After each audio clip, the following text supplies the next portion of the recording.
छलके प्यारो बाबा, नैनों से छलके प्यार।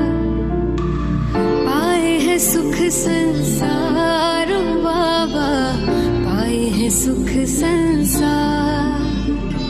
निर्मल निर्मल किरणें आती, भाल पे है सौभाग्य सजाती।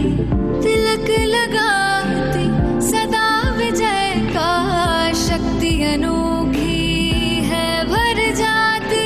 प्यार से रहे निहारो बाबा, प्यार से रहे निहार। नैनों से छलके प्यारो बाबा, नैनों से छलके प्यार। पाए है सुख संसारो बाबा, पाए है सुख संसार।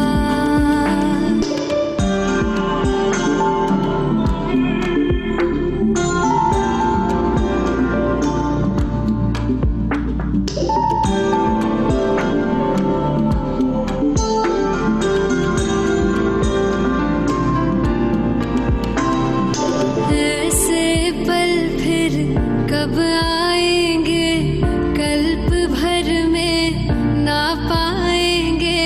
प्यास बुझा ले युगों युगों की, जन्म सफल हो जाएंगे। कितने किए उपकार ओ बाबा, कितने दिए उपहार। नैनों से छलके प्यारो बाबा, नैनों से छलके प्यार। पाए है सुख संसारो बाबा, पाए है सुख संसार।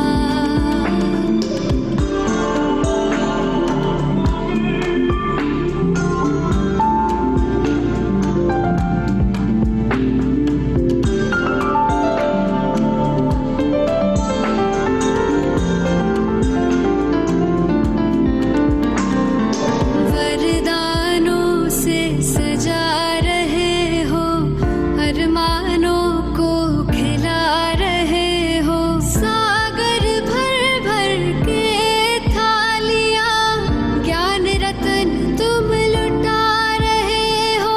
हम पे तुम बलिहार ओ बाबा, तुम पे हम बलिहार। नैनों से छलके प्यारो बाबा, नैनों से छलके प्यार। पाए है सुख संसारो बाबा, पाए है सुख संसार।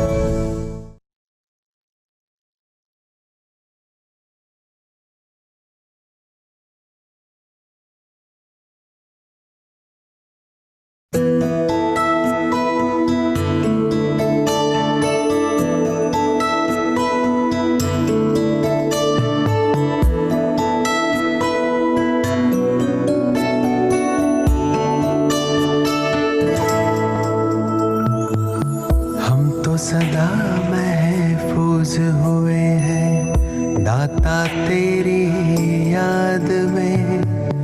बिन मांगे सब कुछ है पाया, क्या मांगू फरियाद में। हम तो सदा महफूज हुए हैं दाता तेरी याद में। बिन मांगे सब कुछ है पाया, क्या मांगू फरियाद में।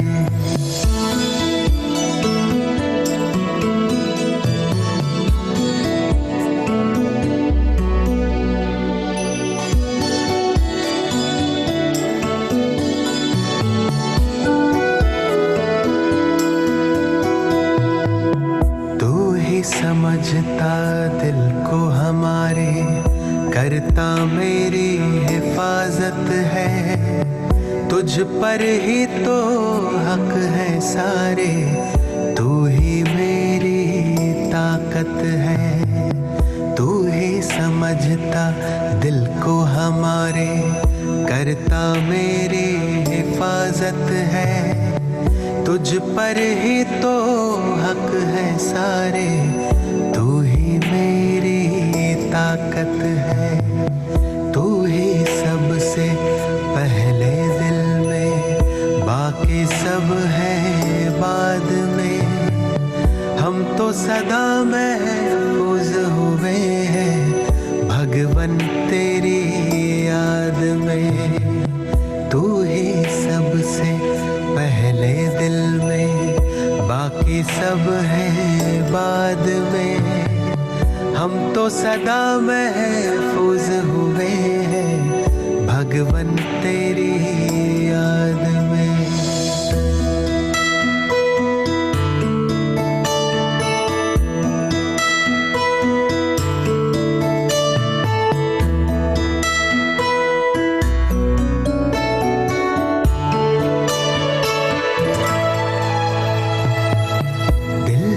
गाता तू वो गजल है, तू ही भरता मुझ में बल है, तुझसे मुकम्मल मेरी सांसें, तू ही जीवन सबका तराशे, दिल जो गाता तू वो गजल है, तू ही भरता मुझ में बल है, तुझसे मुकम्मल मेरी सांसें, तू ही जीवन सबका तराशे, तुमने दी है हर एक खूबी को आशीर्वाद में, हम तो सदा महफूज हुए हैं साहिब तेरी याद में, तुमने दी है हर एक खूबी मुझको आशीर्वाद में, हम तो सदा महफूज हुए हैं साहिब तेरी याद में।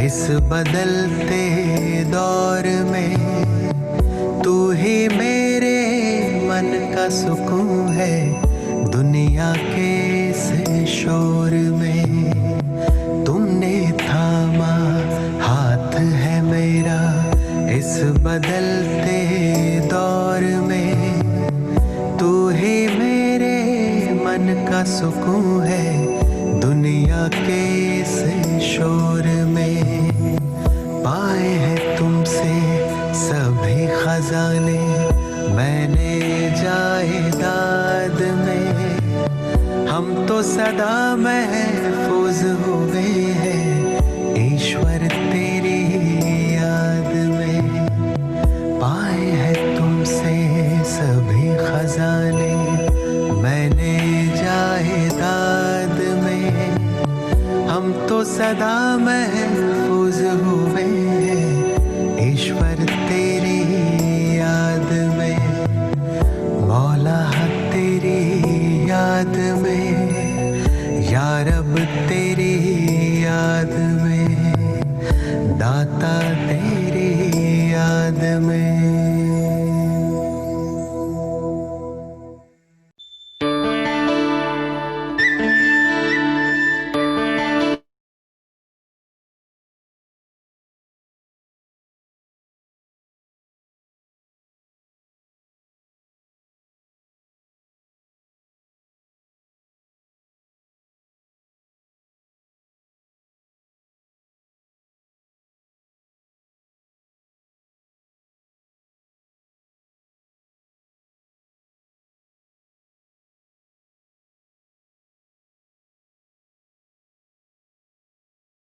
ओम शांति। आज प्यारे बाबा के महावाक्य। बाबा हम बच्चों को कहते कि बच्चों तुमने बहुत टाइम वेस्ट किया है। किस में वेस्ट किया है टाइम? किन बातों में टाइम वेस्ट किया है? अब जरा सोचो। हमने 63 बर्थ्स, 63 जन्म हमने टाइम वेस्ट किया। तो बाबा कहते तुमने दुख में बहुत टाइम वेस्ट किया है। कैसे? कैसे? वैसे वो भी ड्रामा अनुसार ही होता है। Time waste. बाबा कहते इतनी भक्ति की ना तो टाइम वेस्ट किया। तो बाबा कहते दुख सहन करने में तुमने बहुत टाइम वेस्ट किया है। तो अभी बच्चे जब अगर बाबा को याद करेंगे, इतना टाइम वेस्ट करने के बाद अब टाइम सफल करने का समय आया है ना। तो अभी बाबा कहते अभी टाइम को सफल करोगे, अभी मुझे याद करोगे तो तुम सतो प्रधान बन करके सतयुग में जाओगे, तभी तुम्हारा टाइम सफल होगा। तो बाबा हम बच्चों को आज 24 नवंबर और आज बाबा मिलन का भी दिन है ना। मधुबन में राजस्थान की पार्टियां आई हुई हैं और राजस्थान के काफी भाई बहन आए हैं, करीब 200-250, क्योंकि अभी तो छोटे ग्रुप्स ही बुला रहे हैं। तो छोटे ग्रुप्स में ही भाई बहन आए हैं। तो आज बाबा मिलन का विशेष कार्यक्रम शाम के टाइम भी रहेगा। तो वो आपके टीवी पर भी है ना लाइव टेलीकास्ट जाएगा, अवेकनिंग चैनल पे और पीस ऑफ माइंड चैनल पे भी जाएगा। तो उसमें आप देख सकते हैं। प्यारे बाबा की मुरली आज चलेगी शाम को। तो बाबा ने आज कहा 24 नवंबर, बाबा कहते मीठे बच्चे तुमने दुख सहन करने में बहुत टाइम वेस्ट किया है। अब दुनिया बदल रही है। तुम बाप को याद करो, सतो प्रधान बनो, तो टाइम सफल हो जाएगा। फिर आज का प्रश्न है 21 जन्मों के लिए लॉटरी प्राप्त करने का पुरुषार्थ क्या है? 21 जन्मों के लिए लॉटरी प्राप्त करने का पुरुषार्थ क्या है? लॉटरी तो आप सबकी लग गई ना ऑलरेडी। सभी लोगों की लॉटरी तो लग गई है ना। लेकिन कितने की लॉटरी लगनी है अभी? और भी लॉटरी भी बाबा कहते हैं ना सबकी नंबरवार लगती है। जितना जिसको निश्चय होता है ना उतनी लॉटरी ज्यादा होती है। तो आप टेस्ट कर लो कि आपको कितना निश्चय है। उत्तर में बाबा कहते 21 जन्मों की लॉटरी लेनी है तो मोह जीत बनो। पहली बात है ना, मोह जीत बनो। जितना मोह को जीतेंगे है ना, मोह के ऊपर जीत होगी उतनी बाबा कहते लॉटरी बड़ी होती चली जाएगी। फिर दूसरा है एक बाप पर पूरा पूरा कुर्बान जाओ। एक बाबा दूसरा ना कोई। बाबा कहते मेरे ऊपर जितना कुर्बान जाएंगे उतनी लॉटरी ज्यादा होगी। तीसरा सदा यह स्मृति में रहे कि अब ये पुरानी दुनिया बदल रही है, हम नई दुनिया में जा रहे हैं। तो इस पुरानी दुनिया को देखते हुए भी नहीं देखना है। दुनिया गई गई है ना, अब गई की गई, अभी दुनिया की तरफ बुद्धि नहीं जानी चाहिए। और पांचवा सुदामा मिसल चावल मुट्ठी सफल करके सतयुगी बादशाही लेनी है ना। 5 बातें आज बाबा ने बताई लॉटरी लेनी है तो, है ना। लॉटरी लेते हैं तो लॉटरी का टिकट भी खरीदते हैं या नहीं खरीदते हैं? लॉटरी का टिकट खरीदते हैं तो टिकट का भी तो प्राइस होता है, और जो बड़ी लॉटरी होती है उसकी टिकट का प्राइस भी बड़ा होता है या नहीं होता? तो ऐसे ही बाबा कहते हैं यहाँ पर भी बड़ी लॉटरी लेनी है तो टिकट भी है ना बड़ा देना पड़ता है। तो इसलिए बाबा हर बच्चे की नब्ज को पकड़ता है ना। तो बाबा भी देखो कैसे हमें शिक्षा देता है। तो बाबा ने आज हमको 5 बातें बताई है। 21 जन्मों की लॉटरी लेनी है तो पहले मोह जीत बनो, मोह जीत राजा बनो। फिर एक बाप पर पूरा पूरा कुर्बान जाओ। तीसरा सदा ये स्मृति में रहे कि अब ये पुरानी दुनिया बदल रही है, हम नई दुनिया में जा रहे हैं। चौथा इस पुरानी दुनिया को देखते हुए भी नहीं देखना है। और पांचवा सुदामा मिसल चावल मुट्ठी सफल करके सतयुगी बादशाही लेनी है। समझे? तो कितनी सारी बातें इसमें आ गई। ओम शांति। रूहानी बच्चों प्रति रूहानी बाप बैठ समझाते हैं। यह तो बच्चे समझते हैं। रूहानी बच्चे माना आत्माएं, तो रूहानी बाप माना आत्माओं का बाप। इसको कहा जाता है आत्माओं और परमात्मा का मिलन। तो आज क्या होने वाला है, वही मिलन होने वाला है ना, आत्मा और परमात्मा का मिलन। तो यह मिलन होता ही है एक बार। यह सब बातें तुम बच्चे जानते हो। बाबा कहते यह है विचित्र बात। क्यों विचित्र, क्यों है विचित्र, मतलब विचित्र है ना, तो विचित्र है क्योंकि बाबा कहते विचित्र बाप विचित्र आत्माओं को समझाते। विचित्र बात क्यों है, क्योंकि समझाने वाला भी विचित्र है। विचित्र मतलब जिसका चित्र नहीं बन सकता है ना, जिसको किसी ने देखा ही नहीं है, वो विचित्र है। जैसे लोगों के लिए भी कहते हैं ना, तुम विचित्र हो, विचित्र इंसान हो। तो विचित्र इंसान मतलब कि तुम ऐसे इंसान हो जिसको समझ नहीं सकते, क्या हो क्या चीज हो समझ में नहीं आता। तो ऐसे ही विचित्र बाप के द्वारा और विचित्र आत्माओं को समझाया जा रहा है। तो बाबा कहते हैं मैं भी विचित्र हूं, तुम आत्माएं भी विचित्र हो। तो वास्तव में आत्मा विचित्र है, यहाँ आकर चित्रधारी बनती है ना। आत्मा शरीर में आती है तब उसका ये शरीर जो है चित्र बन जाता है। तो बाबा कहते चित्र से फिर पाठ बजाती है। चित्र क्या है, मतलब ये शरीर। तो आत्मा तो सब में है ना, जानवर में भी आत्मा है। 84 लाख कहते हैं, उसमें तो सब जानवर आ जाते हैं ना। तो ढेर जानवर आदि है ना। बाप समझाते हैं इन बातों में टाइम वेस्ट नहीं करना है, सिवाय इस ज्ञान के मनुष्यों का टाइम वेस्ट होता रहता है। बाबा कहते इस समय बाप तुम बच्चों को बैठ पढ़ाते हैं, फिर आधा कल तुम प्रारब्ध भोगते हो। वहां तुमको कोई तकलीफ नहीं होती है, तुम्हारा टाइम वेस्ट होता ही है कहाँ, दुख सहन करने में। जब पाप कर्म करने लग पड़ते हैं द्वापर कलयुग से, तो ये पहला तो टाइम वेस्ट वहां करते हैं, फिर दूसरा उसी पाप कर्मों की सजा भोगते रहते हैं, दुखी होते रहते हैं, परेशान होते रहते हैं, वो भी तो टाइम वेस्ट है। तो बाबा कहते हैं यहाँ तो दुख ही दुख है, इसलिए सब बाप को याद करते हैं कि हमारा दुख में टाइम वेस्ट होता है, तो इससे निकालो। इसलिए हमने बाबा को पुकारा ना कि बाबा हमारा टाइम वेस्ट बहुत हो रहा है ना, हमें बहुत दुख मिल रहा है। और दुख मिलता है तो समय बर्बाद होता है ना। जैसे मान लो आपने आज सुबह को उठे, बहुत खुश मिजाजी से उठे, बहुत आनंदमय स्थिति में उठे और बहुत अच्छे मूड में उठे, और सोचा कि आज मैं ये करूंगा, आज मैं वो करूंगा, आज ये करेंगे, आज यहाँ जाएंगे वहां जाएंगे, सब चीजें प्लान की बुद्धि में कि मुझे ये चीजें करनी है। फिर अचानक से कुछ ऐसा हो गया, किसी ने कुछ ऐसा बोल दिया या कुछ ऐसा हो गया, अनहोनी जैसी कोई बात हो गई है ना, तो क्या होता है, फिर सारा मूड स्पॉइल हो जाता है। पूरा दिन जो है क्या होता है, कुछ नहीं कर पाते।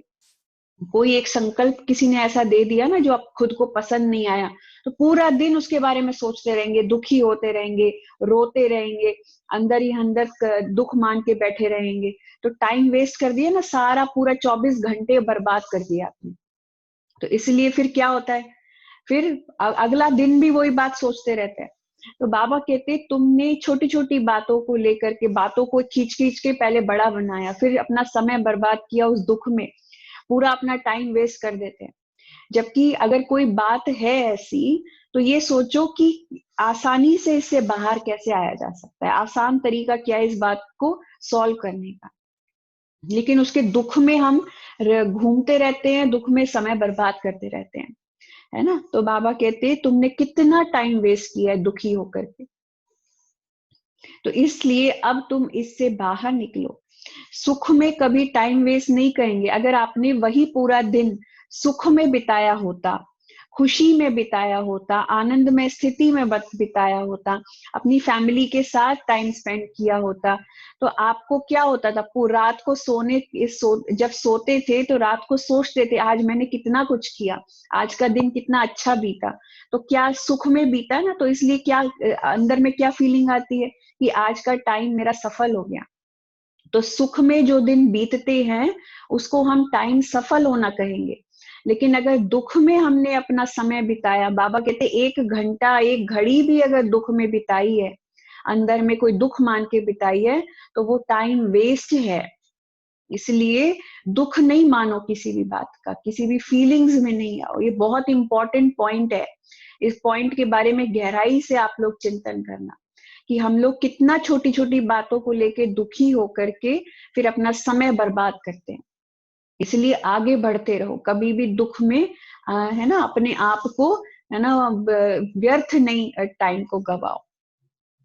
फिर बाबा कहते, यह भी तुम बच्चे समझते हो कि इस समय मनुष्य की कोई वैल्यू नहीं है। मनुष्य देखो अचानक ही मर पड़ते हैं, एक ही तूफान में कितने मर जाते हैं। रावण राज्य में मनुष्य की कोई वैल्यू नहीं है।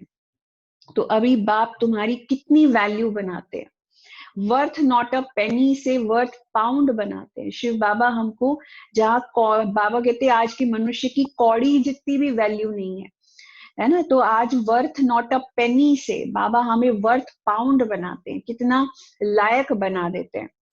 गाया भी जाता है, हीरे जैसा जन्म अमोलक। तो इस समय मनुष्य कौड़ी पिछाड़ी लगे हुए हैं।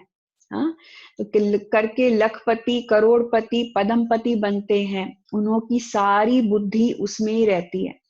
उनको कहते हैं यह सब भूल कर एक बाप को याद करो, परंतु मानेंगे ही नहीं। तो उनकी बुद्धि में बैठेगा जिनकी बुद्धि में कल्प पहले भी बैठा होगा। तो नहीं तो कितना भी समझाओ, कभी बुद्धि में बैठेगा ही नहीं। तो तुम भी नंबरवार जानते हो कि ये दुनिया बदल रही है।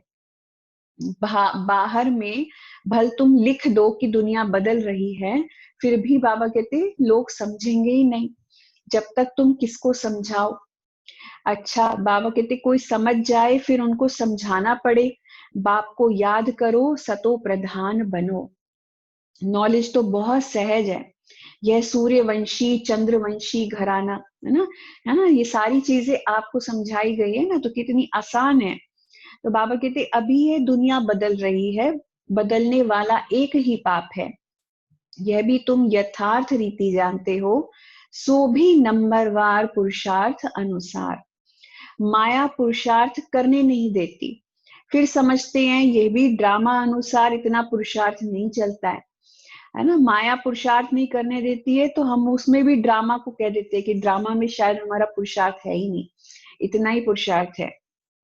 तो बाबा कहते अभी तुम बच्चे जानते हो कि श्रीमत से हम अपने लिए इस दुनिया को बदला रहे हैं। श्रीमत है ही एक शिव बाबा की। शिव बाबा कहना तो बहुत सहज है ना, और कोई ना शिव बाबा को और ना ही वर्षे को जानते हैं। बाकी दुनिया में बाबा कहते कोई भी ना तो शिव बाबा को समझता है, ना ही शिव बाबा के वर्षे को समझता है। तो बाबा माना ही वर्षा, शिव बाबा भी सच्चा चाहिए ना, सच्चा बाप है ना, सच्चा पिता है, सच्चा गुरु है, सच्चा शिक्षक है। बाबा कहते आजकल तो मेयर को भी लोग फादर कह देते हैं, गांधी को भी तो फादर कहते हैं, कोई को फिर जगत गुरु भी कह देते हैं। अब जगत माना सारी सृष्टि का गुरु।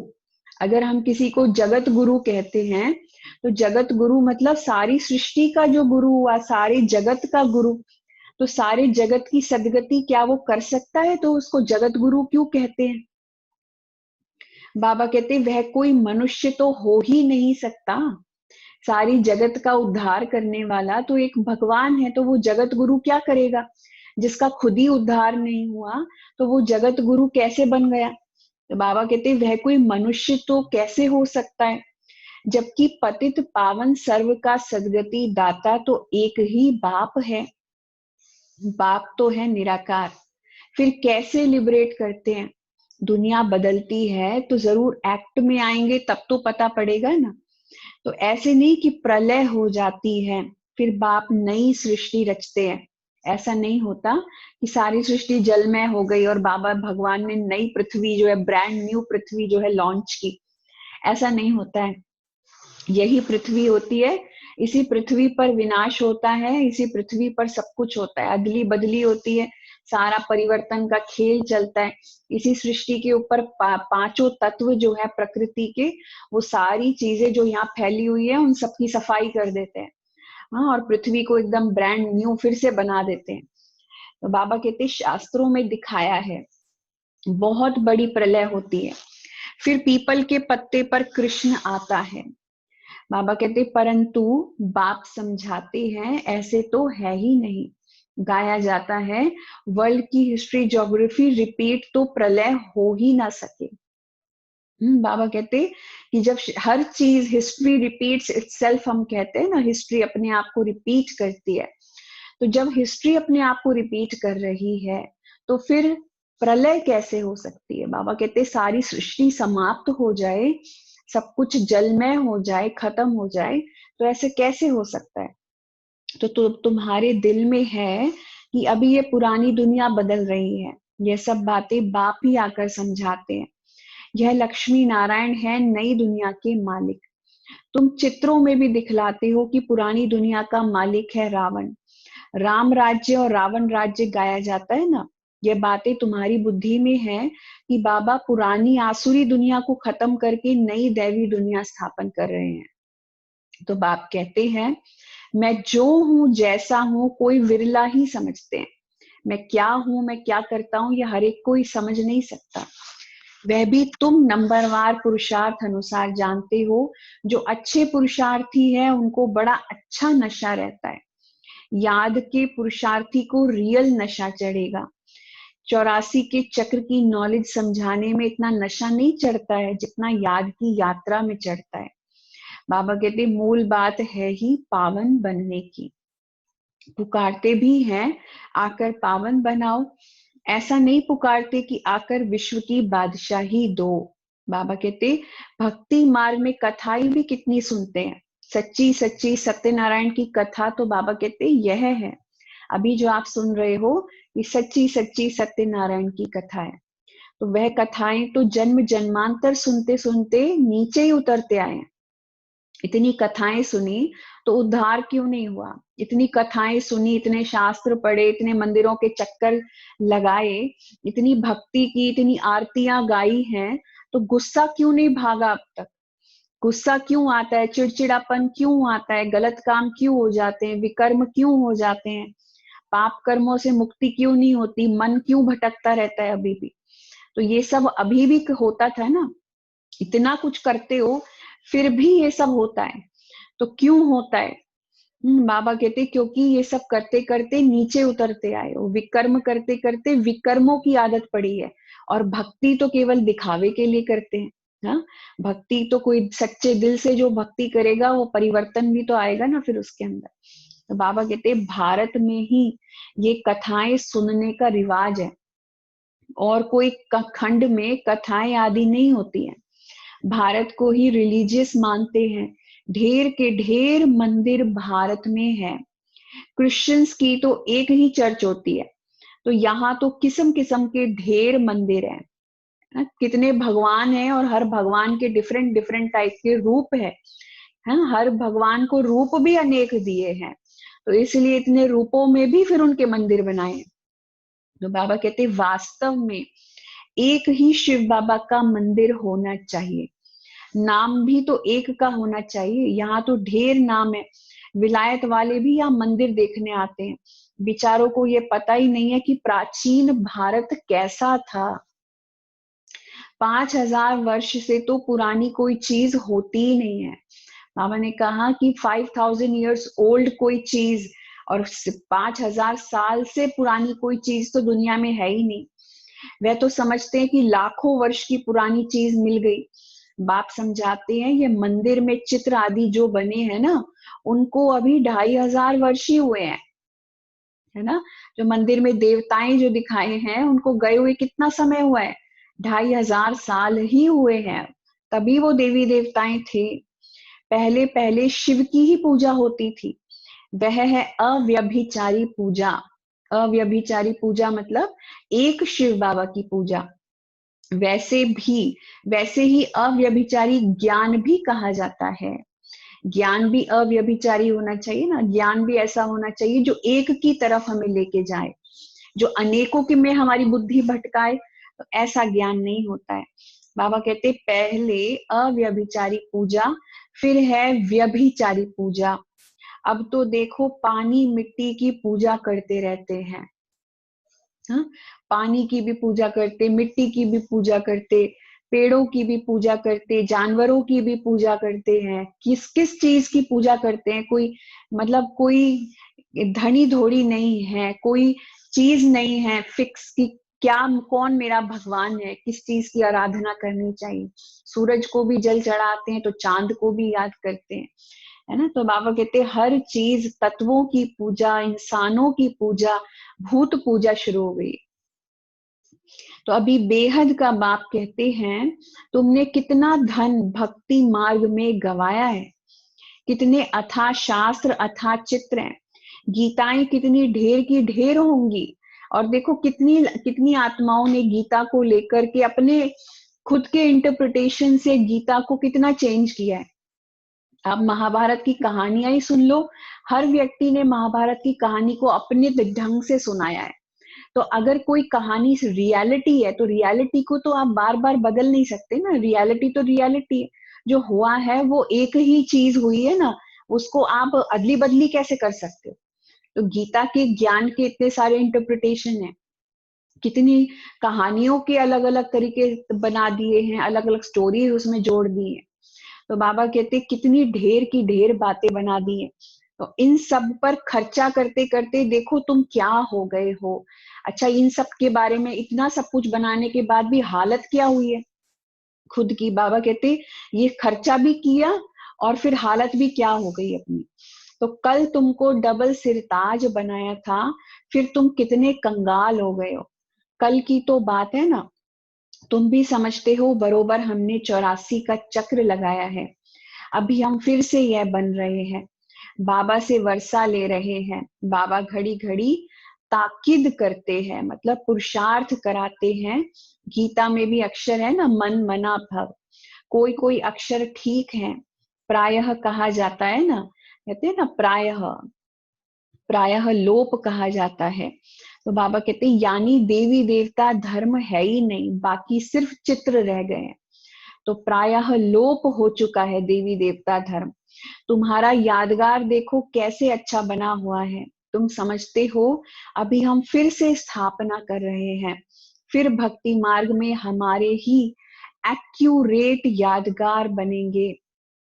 अर्थक्वेक आदि होती है उसमें सब खत्म हो जाते हैं, फिर वहां सब तुम नया बनाएंगे।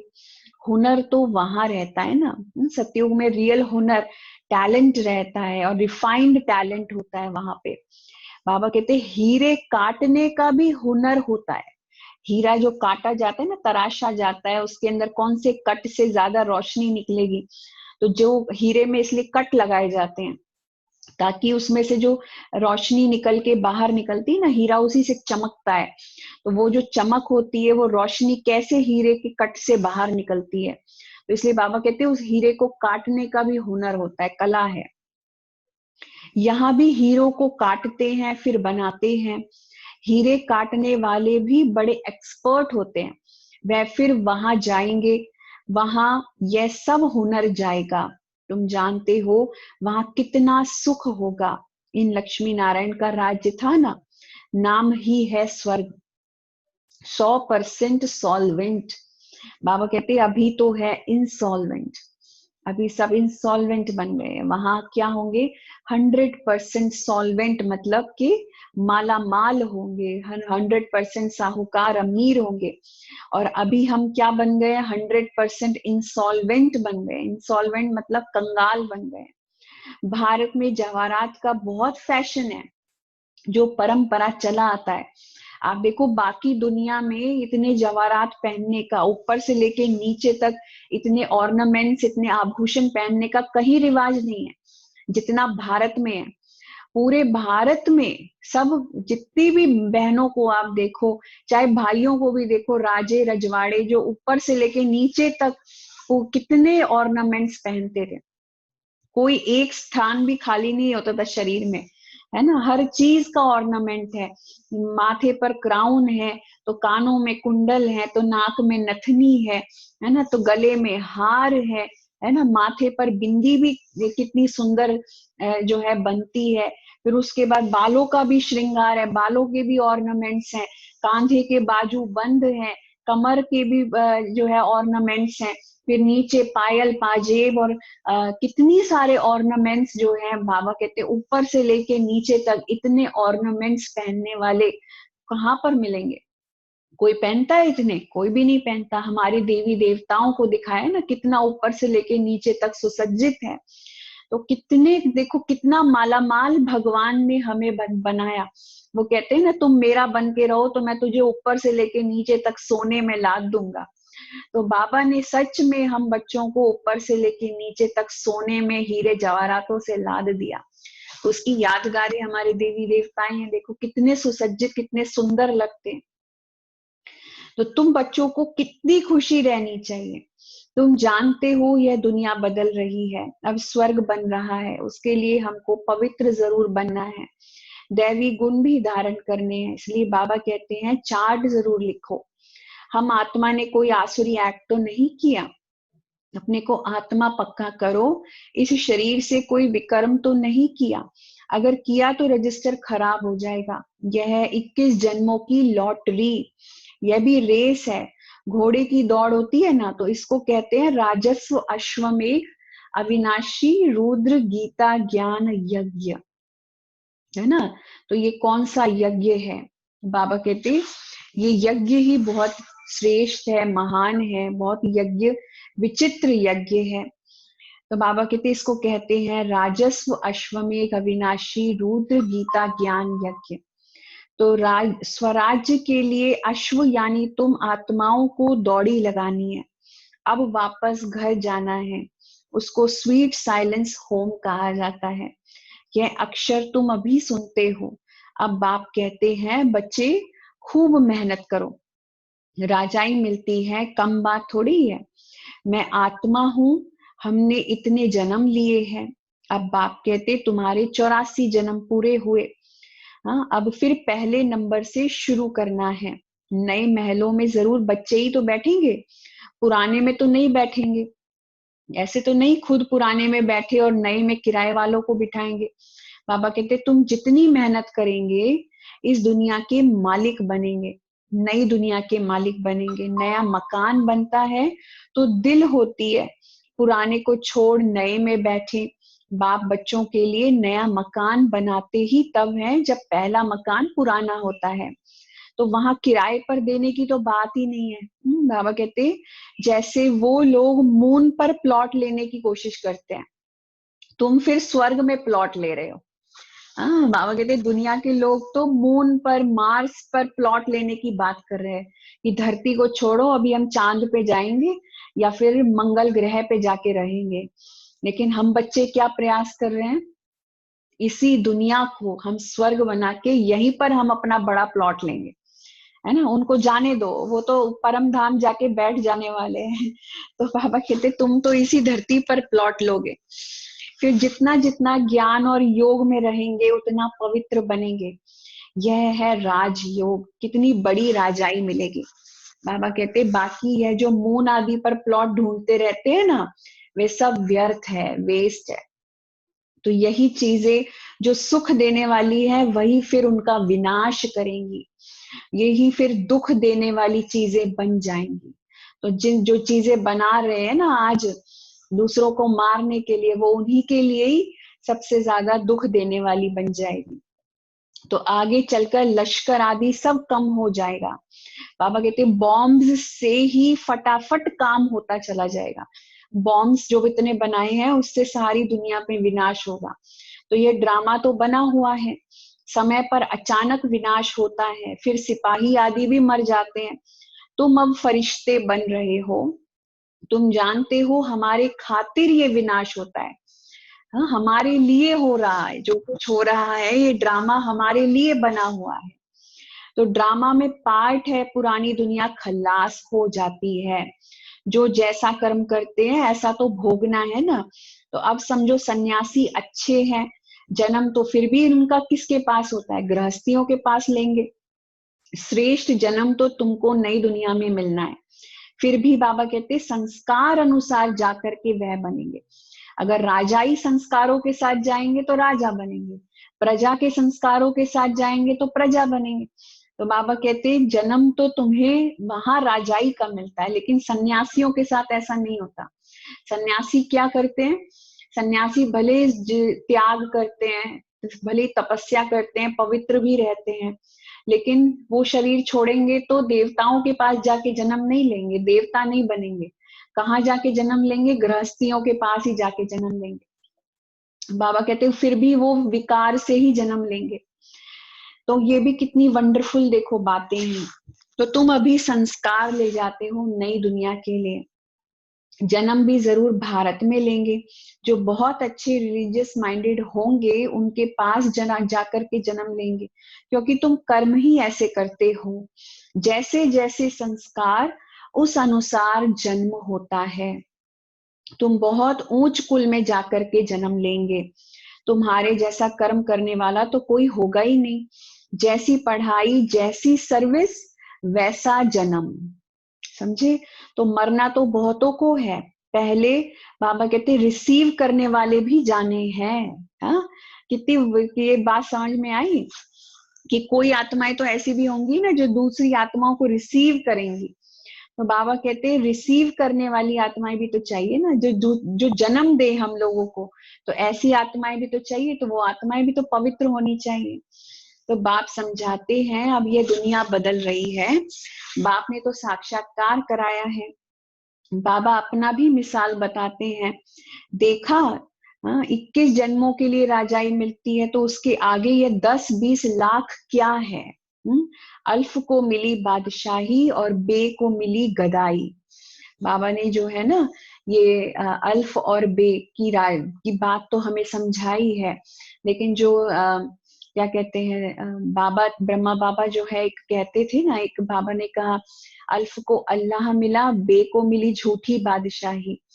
हाँ, और दिया सब कुछ अल्फ को, हुआ रेल का राही। ऐसे करके बाबा एक वो गाते थे, कविता गाते थे। तो इसको बाबा ने कहा अल्फ को अल्लाह मिला। अल्फ मतलब बाबा के का मतलब होता था मुझे तो अल्लाह मिल गया, लेकिन जो मेरा पार्टनर था उसको झूठी बादशाही मिल गई। तो बाबा का जो पार्टनर था ना, उसको बाबा ने हिस्सा दे दिया उसका, तो वो उसमें खुश हो गया कि मेरे को इतना कुछ मिल गया। तो बाबा उसको कहते थे इसको तो झूठी बादशाही मिल गई, मुझे तो अल्लाह मिल गया। तो वो बाबा का नशा होता था बहुत ज्यादा। तो उसको बाबा गदाई कहते हैं कि उसको गदाई मिल गई, मुझे अल्लाह मिल गया, मुझे बादशाही मिल गई। फिर बाबा कहते भागीदार को कह दिया जो चाहिए सो लो। भागीदार मतलब जो पार्टनर था ना, बाबा ने उनको कह दिया था, ब्रह्मा बाबा ने, कि तुम्हें जो कुछ चाहिए तुम ले लो, मैं अपनी साझेदारी जितनी है तुम्हारी वो तुम ले लो। कोई भी तकलीफ नहीं हुई। तो बच्चों को भी समझाया जाता है बाबा से तुम क्या लेते हो? स्वर्ग की बादशाही। जितना हो सके सेंटर्स खोलते जाओ, बहुतों का कल्याण करो। तुम्हारी किस जन्मों की कमाई हो रही है? यहाँ तो लखपति करोड़पति बहुत हैं, वह सब है बेगर्स। हाँ, बाबा कहते तुम्हारे पास आएंगे भी बहुत। प्रदर्शनी में कितने आते हैं। तो ऐसा मत समझो प्रजा नहीं बनती है, प्रजा बहुत बनती है। अच्छा अच्छा तो बहुत कहते हैं, परंतु कहते हमको फुर्सत नहीं है। थोड़ा भी सुना तो बाबा कहते प्रजा में आ जाएंगे। देखो ये बात, जिसने थोड़ा सा भी ज्ञान सुना है, बाबा कहते वो प्रजा में तो चला गया, है ना। तो अविनाशी ज्ञान का विनाश नहीं होता है, ये बहुत इंपॉर्टेंट पॉइंट है। ये ज्ञान की बातें, इसका एक एक शब्द इतना मूल्यवान है कि अगर वो बातें आपके कान में पड़ गई है, आपने थोड़ी सी भी सुनी है, इसका मतलब आप प्रजा में चले गए, भगवान की रचना का हिस्सा बन गए। कितनी बड़ी बात है, सोचो। संसार में इतने शास्त्र वास्त्र पढ़ने के बाद भी कोई भगवान का वारिस नहीं बनता, कोई भी उसका उत्तराधिकारी नहीं बनता, लेकिन बाबा के शब्द, शिव बाबा की बातें सुनने के बाद जो थोड़ी सी भी बातें अगर कान में पड़ गई, आत्मा तक पहुंच गई, तो वो आत्मा के अंदर वो अविनाशी ज्ञान गया अगर, है ना, तो वो क्या हुआ, वो विनाश को प्राप्त नहीं होता है। वो कान में गया मतलब आत्मा तक पहुंचा, मतलब वो असर जरूर डालेगा अपना। तो बाबा ने कहा बाबा का परिचय देना कोई कम बात थोड़ी है, कोई कोई के तो रोमांच खड़े हो जाएंगे। अगर ऊंच पद पाना होगा तो पुरुषार्थ करने लग पड़ेंगे। बाबा कोई से धन आदि तो लेंगे ही नहीं, बच्चों की बूंद बूंद से तालाब होता है। कोई कोई 1 रुपया भी भेज देते हैं। बाबा एक ईंट लगा दो, सुदामा की मुट्ठी चावल का गायन है ना। तो बाबा हम बच्चों को कहते हैं कि है ना, अपना धन का भी सदुपयोग करो, धन भी सही जगह लगाओ। जैसे कि कोई कोई बच्चे ऐसे होते जो बहुत गरीब होते, तो वो 1 रुपया भी कैसे करके निकाल के भेजते थे कि बाबा हमारी 1 रुपया हमारा लगा दो, हमको स्वर्ग में जो है ना महल मिल जाएगा, एक ईंट हमारी लगा दो इसमें। तो बाबा कहते जैसे सुदामा ने मुट्ठी चावल दिया श्री कृष्ण को, तो वो भी छीना उससे श्री कृष्ण ने, क्योंकि श्री कृष्ण उसको देना चाह रहे थे बहुत कुछ, महल माणिक सब कुछ उसको देना चाहते थे, लेकिन देने के लिए कुछ तो चाहिए ना, कुछ तो जब तक उसकी तरफ से इन्वेस्टमेंट नहीं होगा तो भगवान देगा कैसे। इसीलिए जबरदस्ती उससे मुट्ठी चावल लिया कि मुझे दो, जब तक मैं लूंगा नहीं तो तुम्हें दूंगा कैसे। ये लेन देन का खेल है ना, भगवान भी दे नहीं सकता हमको जब तक हम उसको कुछ नहीं देंगे। तो ये सारा ड्रामा का जो चक्र है सब लेन देन का है। हम किसी को कुछ देते हैं तो वो बदले में हमको देता है। तो उसी तरीके से भगवान भी हमसे हमारी सारे विकार मांगता है। हमें भी अपना तन मन धन 3 चीजों को स्वाहा करना पड़ता है उसकी याद में। 3 चीजें उसे देनी पड़ती हैं, उसकी रिटर्न में बाबा हमें बहुत कुछ देता है, उसकी रिटर्न में हमें भरपूर बाबा कर देता है। तो ये सुदामा का जो मिसाल दिखाया है ना, ये कहानी ये इसीलिए दिखाई है कि एक एक मुट्ठी वो खाता था चावल को, तो वहां पर महल खड़े हो जाते थे, है ना। उसको तीनों लोगों का मालिक बना रहा था एक एक मुट्ठी चावल से। तो कितनी वंडरफुल बात है। तो बाबा कहते हैं तुम्हारे तो यह हीरे जवाहरात है, हीरे जैसा जन्म सबका बनता है, तो तुम भविष्य के लिए बना रहे हो। तुम जानते हो यहाँ इन आंखों से जो कुछ देखते हो यह पुरानी दुनिया है, यह दुनिया बदल रही है। अभी तुम अमरपुरी के मालिक बन रहे हो, मोहजीत जरूर बनना पड़े। तुम कहते आए हो कि बाबा आप आएंगे तो हम कुर्बान जाएंगे। सौदा तो अच्छा है ना, मनुष्य थोड़ी जानते हैं सौदागर रत्नागर जादूगर नाम क्यों पड़ा है। रत्नागर है ना, क्योंकि बाबा को भगवान को सौदागर रत्नागर जादूगर ये सारे बाबा के टाइटल्स है ना। क्योंकि सौदागर, क्योंकि कौन सा सौदा करता है, वंडरफुल सौदा करता है ना, हमसे हमारा कखपन लेता है, विकारों को लेता है और सब कुछ हम पे सारे गुणों से हमें भरपूर कर देता है। तो कितना बड़ा सौदागर है।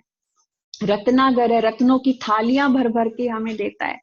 जादूगर है, हमें क्या से क्या बना देता है ना। साधारण मनुष्य जिसको कोई पूछता नहीं, कौड़ी मिसल जिसका जीवन, ऐसे मिट्टी में पड़ी हुई आत्मा को, है ना, कितनी मैली आत्मा को बताओ माथे का हीरा बना देता है बाबा, क्राउन प्रिंस बना देता है। तो कितना बड़ा जादूगर है। इतना बड़ा जादू दुनिया में कोई कर सकता है? दुनिया में जादूगर केवल टोपी के अंदर से कबूतर निकाल सकते हैं, लेकिन एक इंसान को, एक साधारण इंसान को राजा बना दे, महान आत्मा बना दे, इतना बड़ा जादू दुनिया में कोई नहीं कर सकता। तो बाबा कहते हैं रत्नागर है ना, अविनाशी ज्ञान रतन, एक एक अमूल्य वर्जन्स है बाबा के। बाबा ने ये जो ज्ञान रतन हमको देता है कितना अमूल्य है, कितना वैल्यूबल है। इस पर बाबा कहते रूप बसंत की कथा है ना, तो तुम रूप भी हो बसंत भी हो, मतलब ज्ञानी भी हो और योगी भी हो। रूप और बसंत दो भाई थे, है ना। एक जो है ज्ञानी बहुत था, एक योगी बहुत था। तो दोनों को बाबा कहते तुम रूप बसंत अलग अलग नहीं हो, रूप बसंत दोनों ही हो, ज्ञानी भी हो योगी भी हो।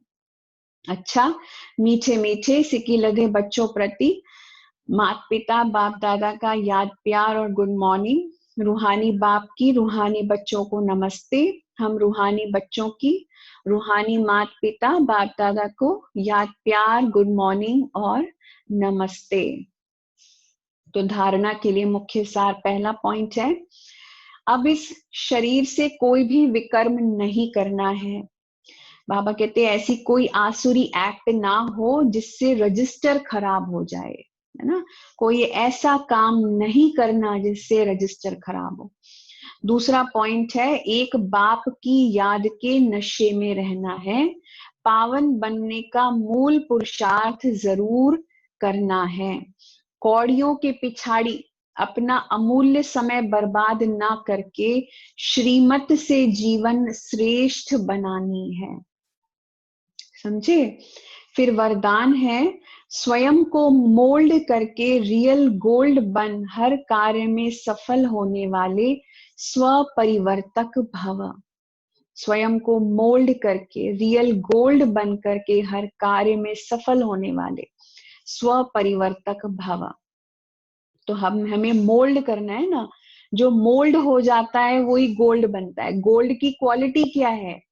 गोल्ड जो होता है, सोना जो होता है, उसकी क्वालिटी क्या है कि वो मोल्ड बहुत होता है। सोने का जेवर जो है वो कितना भी महीन बनाना चाहो उतना महीन बन जाता है। संसार में इतना ज्यादा मोल्ड होने वाला कोई भी मेटल नहीं है, कोई भी धातु नहीं है जितना सोना जो है मोल्ड हो जाता है। अब देखो, सोने का तार होता है ना, उसके तो साड़ियां भी बन जाती है सोने के तार की, इतना महीन बन जाता है वो। तो कितना मोल्ड होने वाली क्वालिटी है। इसलिए बाबा ने कहा जो इस प्रैक्टिकल लाइफ में भी जो जितना मोल्ड हो सकता है वो उतना रियल गोल्ड बन जाती है आत्मा। लेकिन हम लोग मोल्ड तो होना ही नहीं चाहते ना, हम अपने अनुसार अपनी कंडीशंस पे चलना चाहते हैं। हम मोल्ड जो जितना, बाबा ने कहा कि जो मोल्ड नहीं होता वो फिर गोल्ड भी नहीं बनता, वो फिर क्या बन जाता है? जो मोल्ड नहीं होता, मोल्ड ना होने वाली चीज कौन सी है? कौन सी? पत्थर है ना। पत्थर को मोल्ड कर सकते हैं आप? पत्थर को मोल्ड कर सकते हैं, उसको तोड़ सकते हैं, उसको बारीक कर सकते हैं, उसको वो टूट जाएगा लेकिन मोल्ड नहीं होएगा, है ना। राख बन जाएगा, पत्थर कंकरी बन जाएगा, रेत बन जाएगा, पर मोल्ड नहीं होगा। और फिर रेत किसी काम आता नहीं। तो बाबा कहते हैं इसीलिए मोल्ड होना सीखो, हर व्यक्ति के अनुसार अपने आप को मोल्ड करो। तो जो मोल्ड होता है वही रियल गोल्ड बनता है। तो जो हर परिस्थिति में स्वयं को परिवर्तन करके स्व परिवर्तक बनते हैं वे सदा सफल होते हैं। इसलिए स्वयं को बदलने का लक्ष्य रखो। दूसरा बदले तो मैं बदलूं, कोई दूसरा बदले मैं। सबसे ज्यादा तो हम क्या एक्सपेक्ट करते हैं, मेरे घर वाले क्यों नहीं बदलते, ये ऐसे क्यों चलते हैं, वो वैसे क्यों चलते हैं, उनसे प्रॉब्लम होती रहती है ना। मैं तो इनके साथ इतने सालों से रह रहा हूँ, ये आज तक बदले ही नहीं है। कोसते रहते हैं ना हम उनको, ये ऐसा करते हैं वैसा करते हैं, ये बदल जाए तो मैं बदल जाऊंगा, ये तो बदलते ही नहीं। तो कोई और बदले। हाँ, तो उनके लिए आप भी तो नहीं बदलते ना। वो लोग, वो भी तो आपके लिए ये सोचते हैं ना, ये इतने सालों से इतना ज्ञान सुनते हैं, ये सब करते हैं, ये नहीं बदले तो हम क्या बदलेंगे, है ना। ये तो अच्छे बनते बनते भी नहीं बदलते। तो बाबा कहते हैं दूसरा बदले तो मैं बदलूं, ऐसा नहीं होना चाहिए। दूसरा बदले या ना बदले, मुझे बदलना है। समझे। हे अर्जुन, मुझे बनना है। बाबा ने क्या कहा? हे अर्जुन, है ना। बाबा ने बाबा हम बच्चों, अर्जुन कौन है? मैं हूं। अर्जुन कौन है ना। गीता में जिस अर्जुन का गायन है वो मैं हूं। हे अर्जुन, तुम्हें सीखना है, तुम्हें बदलना है। तो अपने आप को अर्जुन समझो। अर्जुन मतलब ज्ञान को अर्जित करने वाला, अर्जन करने वाला। तो सदा परिवर्तन करने में पहले मैं। सो परिवर्तन सबसे पहले कौन करेगा? सबसे पहले मुझे परिवर्तित होना है, तो मुझे बदलना है। तो जो इसमें पहले मैं करता है वही पहला नंबर हो जाता है, क्योंकि स्वयं को मोल्ड करने वाला ही रियल गोल्ड है। जो खुद को मोल्ड करता है, बाबा कहते वही रियल गोल्ड है। तो रियल गोल्ड की ही वैल्यू है। ठीक है, तो रियल गोल्ड की ही सच्ची वैल्यू है। स्लोगन है, अपने श्रेष्ठ जीवन के प्रत्यक्ष प्रमाण द्वारा बाप को प्रत्यक्ष करो। अपने श्रेष्ठ जीवन के प्रत्यक्ष प्रमाण द्वारा बाबा कहते बाप को प्रत्यक्ष करो। श्रेष्ठ जीवन के प्रत्यक्ष प्रमाण के द्वारा बाप को प्रत्यक्ष करो, क्योंकि हमारा जो श्रेष्ठ जीवन होगा, जैसा होगा, बाबा कहते आपके श्रेष्ठ जीवन से ही तो लोग सीखेंगे ना। अगर आपका ही जीवन महान श्रेष्ठ नहीं हुआ तो लोग क्या सीखेंगे, लोगों को क्या शिक्षा मिलेगी उससे। इसलिए अपने जीवन को सबसे पहले श्रेष्ठ महान बनाओ, तो उससे बाबा की प्रत्यक्षता अपने आप हो जाएगी। ठीक है, ओके, थैंक यू। ओम शांति।